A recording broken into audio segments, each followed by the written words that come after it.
Imagine waking up tomorrow morning and every human on Earth has disappeared. No voices, no traffic, no messages on your phone. You walk outside and the entire city is completely silent. At first, it might sound peaceful, but after a few minutes, one terrifying question hits you. How long would you survive? Let's say this happens right now. You wake up in your bed. Everything looks normal. Your phone still has signal. The electricity is working. The internet is still online. You call your family. No answer. You call your friends. Nothing. You open social media, and there are no new posts, no live streams, no messages. The world hasn't been destroyed. Everyone is simply gone. You step outside. Cars are abandoned in the middle of the road. Store doors are open. A dog barks somewhere in the distance, but there are no people. You start shouting for help. No one answers. You're trying to understand whether you're dreaming. You might spend the next few hours searching your neighborhood, checking houses, hospitals, and police stations. Everywhere you go, the same thing waits for you. Silence. By the end of the first day, reality becomes impossible to ignore. You are alone. The good news is that survival is still easy. Supermarkets are full of food. Water is still flowing through the pipes. Gas stations still have fuel. But this is also when a dangerous mistake happens. Most people would focus on collecting food. In reality, the smarter move is finding a safe place to live. A small house with a secure door is better than a huge building. You would also need flashlights, batteries, medicine, clean water containers, and warm clothes.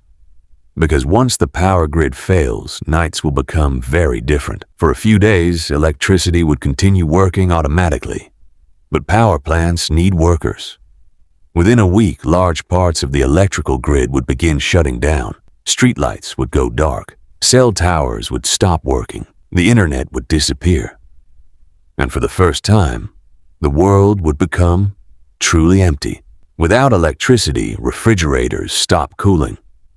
Frozen food begins to spoil. Water treatment systems start failing, which means tap water may no longer be safe. You would need to boil water or find another way to purify it. This is when survival becomes a full-time job.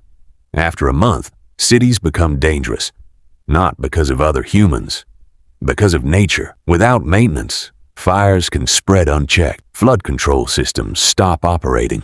Plants begin growing through cracks in roads and sidewalks. Wild animals slowly return to urban areas. Dogs form packs. Birds nest inside buildings. Forests start reclaiming abandoned neighborhoods. You would also face a problem most people never think about. Food is running out.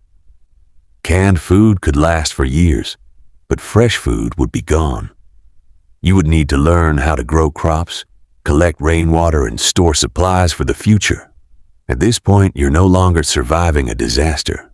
You're surviving the collapse of civilization itself. But even if you have food, water, and shelter, there is one enemy that is far more dangerous than hunger: loneliness. Humans are not built to live completely alone.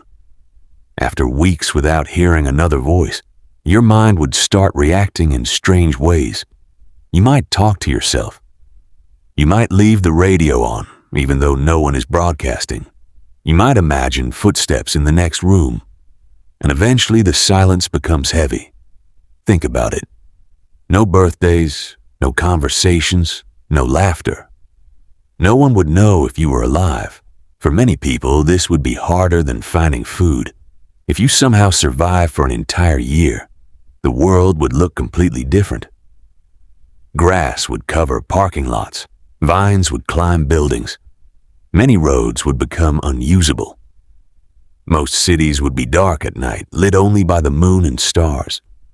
You would probably live near a source of fresh water and spend your days farming, repairing tools and searching for useful supplies. You would become more independent than any modern human has ever needed to be. But every morning you would wake up knowing the same terrible truth. You are the last person on Earth. If you somehow survive for an entire year, the world would look completely different. So how long could you survive? A few days? Probably a few months, maybe a few years. But survival is not just about staying alive. It's about keeping your mind alive too. Because in a world without people, the hardest part wouldn't be finding food. It would be finding a reason to keep going. And that leads to the most important question of all. If you woke up tomorrow and discovered that every other human had disappeared, what would be the very first thing you would do?